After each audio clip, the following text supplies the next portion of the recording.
আসসালামু আলাইকুম। আজকে বৃত্তি পরীক্ষার জন্য ভগ্নাংশ অধ্যায় গুণ নিয়ে আমরা আজ করব।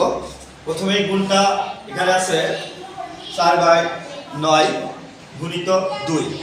এটা আমরা কিভাবে করব? আসলে সবসময় আমরা লব হরকে লব লব আর হরে ভাগ করা যায় কিনা দেখতে হবে। তাহলে এখানে লব হলো 2, হর 9, এটাকে ভাগ করা যায় না, অথবা আমাদের কি করতে হবে? গুণ করে ফেলতে হবে। তাহলে এখানে গুণ করার আগে আমরা সহজ জিনিস যেটা আবার লব হর তৈরি করে দিলাম। তাহলে বোঝা যাচ্ছে লব আর লবে গুণ করব, হরে হরে গুণ করব। যখন কাটাকাটি করা যাবে না সেই সময় লবে লবে গুণ আর হরে হরে গুণ করে বসিয়ে দিলেই আমাদের উত্তর চলে আসবে। তাহলে 4 দুগুণে 8 আর এখানে 9, এই যে আমাদের গুণফল এসে গেছে, অথবা কাটাকাটি হয়ে গেলে গুণফল হয়ে গেছে, এটাই আমাদের উত্তর।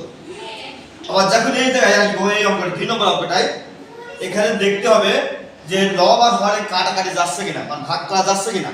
আসলে এখানে ভাগ করা যাচ্ছে, এই এই লব আর এই হর দ্বারা ভাগ করা যাচ্ছে।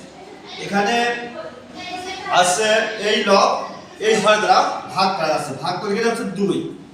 আচ্ছা, এখন আর কোনো অংশ আছে যে ভাগ করা যায় না, নেই। তাহলে এখন বুঝতে হবে উপরে লব আছে 1, তাহলে 1 হয়ে যাচ্ছে। এখানে হর আছে 2টা, তাহলে 12 আর 2, তাহলে এই দুটো গুণ করলে 24 হয়। তাহলে আমরা এইভাবে কাটাকাটি করার পরে আমরা গুণ করে ফেললে সে ফলাফলটা চলে আসবে।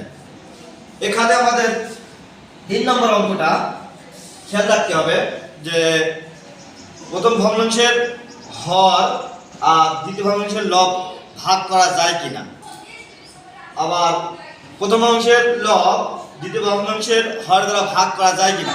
অথবা আমরা এখানে দেখছি যে এই হর দ্বারা দ্বিতীয় ভগ্নাংশের লব দ্বারা ভাগ করা যাচ্ছে না। আবার এখানে দেখা যাচ্ছে প্রথম ভগ্নাংশের লব দ্বারা দ্বিতীয় ভগ্নাংশের হর দ্বারাকে ভাগ করা আছে, তাহলে ভাগ করলে আমাদের আসছে 3। তাহলে এখন ভাগ করার এখানে 1 পাচ্ছি, তাহলে এটা লবে লবে গুণ করি আর হরে হরে গুণ করি। তাহলে গুণ করলে 4 আর এখানে গুণ হরে হরে গুণ করলে 3 নাম 27, এই আমাদের উত্তর। এইভাবে আমরা ভগ্নাংশ গুণ করে ফেলতে পারি, যে কোনো অঙ্ক করা সম্ভব।